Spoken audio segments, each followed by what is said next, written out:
Herzlich willkommen auf Tutu TV, mein Name ist Dennis und heute stelle ich euch den Hallmiles High Battery 4020X vor und los geht's.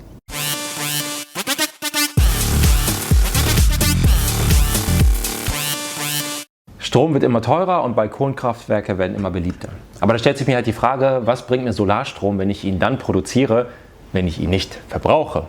Na? Und deswegen schauen wir uns heute den Hallmiles an und wollen mal sehen, wie er sich einfach im Alltag schlägt und welche Vorteile ich hoffentlich daraus ziehen kann. Und bevor wir in den Praxistest übergehen, werde ich euch erstmal alles en Detail erklären von dem Gerät und von dem Zubehör. Die High Battery 4020X ist ein Solarspeicher für Balkonkraftwerke und kleinere PV-Setups. Sie hat laut Hallmiles eine Kapazität von 4,02 Kilowattstunden. Wir reden hier nicht mehr von einem kleinen Camping-Akku, sondern von einem stationären Speicher für zu Hause. Und das Ding ist auch ziemlich schwer. Boah, das bringt bestimmt, keine Ahnung, so 30, 40 Kilo auf die Waage. Also am besten tragt ihr das zu zweit. Nicht, dass ihr euch noch irgendwie einen Bruch oder so holt. Also hat schon ordentliches Gewicht. Auf der Rückseite sieht man die wichtigsten Anschlüsse der High Battery. Links den Off-Grid-Ausgang für direkte Verbraucher, daneben den On-Grid-Anschluss für die Verbindung mit dem Hausnetz. Dazu kommen Lüfter, Kommunikationsanschluss und Erdungspunkt. Wichtig ist die Trennung. On-Grid ist für den normalen Plug-and-Play-Betrieb im Hausnetz gedacht. Off-Grid ist eher für einzelne Geräte, die man direkt an der Batterie betreiben möchte, zum Beispiel bei einem Stromausfall. Vorne zeigt das Display die wichtigsten Werte direkt am Gerät. Hier sieht man zum Beispiel, dass vom Solarpanel gerade Leistung reinkommt. Der Akkustand liegt bei 45% und rechts wird angezeigt, ob die Batterie Leistung abgibt. So bekommt man auch ohne App schnell einen Überblick, was gerade passiert. Das Solarpanel ist hier direkt mit der Hallmiles Battery verbunden. Genau darum geht's. Solarstrom wird tagsüber produziert und kann dann in der High Battery zwischengespeichert werden. Auch an der Unterseite merkt man, das ist kein kleiner Camping-Akku, sondern ein stationärer Speicher. Das Gehäuse ist massiv gebaut und auf festen Stand ausgelegt. Beim Anschließen ist wichtig, erst genau prüfen, welcher Anschluss wofür gedacht ist. PV-Kabel gehören an die Solareingänge, das On-Grid-Kabel ans Hausnetz und Off-Grid nur an direkte Verbraucher. Die Anleitung hier ist wirklich Pflichtlektüre, besonders wegen PV-Anschluss, Sicherheit und den verschiedenen Betriebsarten. Das ist das Plug-and-Play-Kabel für den On-Grid-Betrieb über die Haushaltssteckdose. Mitgeliefert werden auch Halterung bzw. Montagematerial. Gerade bei einem schweren Speicher ist ein sicherer, stabiler Aufbau wichtig. Der Gummiring gehört zur Abdichtung bzw. zum Schutz der Anschlüsse. Und das hier ist das Werkzeug für die Solarstecker, praktisch um PV-Verbindungen sauber zu lösen oder zu sichern, wie ihr hier in dem Video auch nochmal sehen könnt. So, jetzt wo die Sonne so schön rauskommt und auf unser Panel knallt, wollen wir mal sehen, was der Hallmiles denn jetzt hier so produziert. Ja, zeig mal. Ja, sieht doch ganz gut aus. Der eigentliche Vorteil liegt nicht nur darin, dass hier Strom produziert wird. Die High Battery speichert den Solarüberschuss, damit die Energie auch später genutzt werden kann. Zum Beispiel abends, wenn das Panel kaum noch Leistung liefert. Mit IP66 ist die High Battery staubdicht und gegen starkes Strahlwasser geschützt. Sie kann also auch draußen stehen und kommt problemlos mit Regen zurecht. Wichtig ist nur ein stabiler Standort ohne stehendes Wasser. Jetzt gehen wir direkt in den Praxistest über. Ich habe das Gerät den ganzen Tag gestern schon laufen lassen und bin da auch ziemlich froh drüber, weil gestern hatten wir schönen Sonnenschein und da konnte ich schon mal die ersten Daten in der App sammeln. Ich werde euch jetzt noch mal ganz schnell zeigen, wie man die App runterlädt und installiert.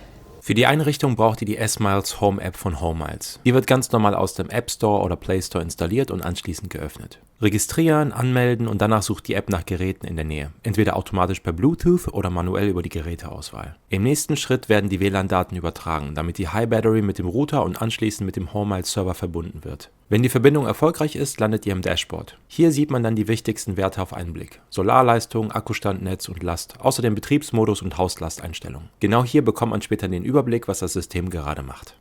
War ja einfach, ne? So, und dann schauen wir uns jetzt mal die App gemeinsam an. Ja, wie gesagt, jetzt natürlich haben wir eine dicke Wolkendecke.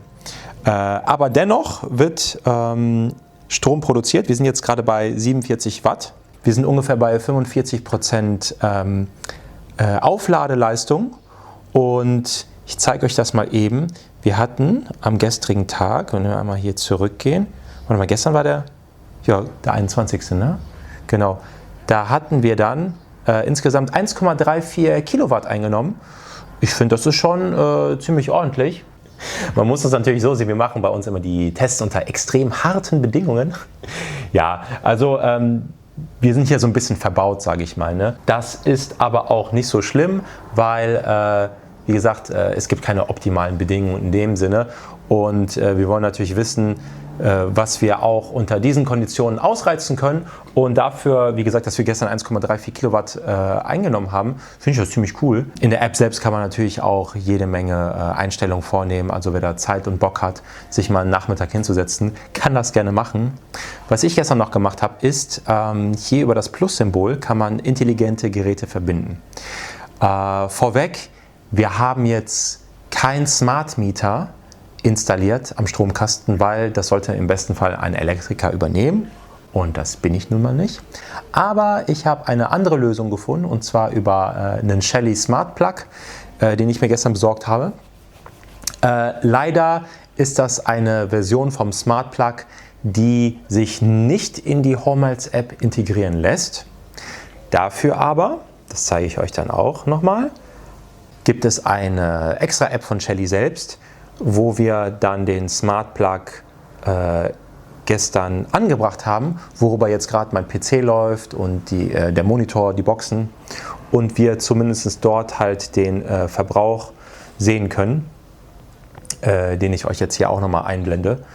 Was wir jetzt als nächstes machen werden, ich werde ein Haushaltsgerät direkt an den Hormels anschließen und mal schauen, was da an Verbrauch gezogen wird und wie das in der App dargestellt wird. Dann wollen wir mal sehen.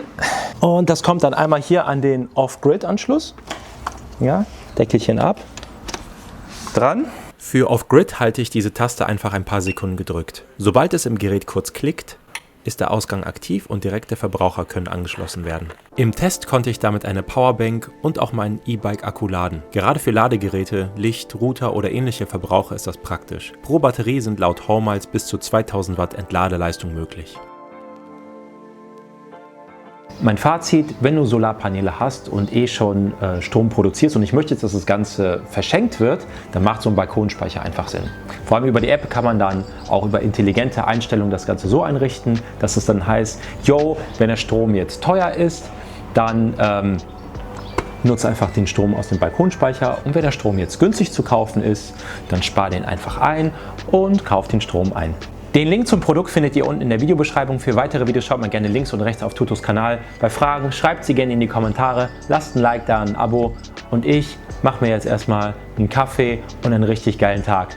Den wünsche ich euch auch. Bis zum nächsten Mal, euer Dennis. Ciao!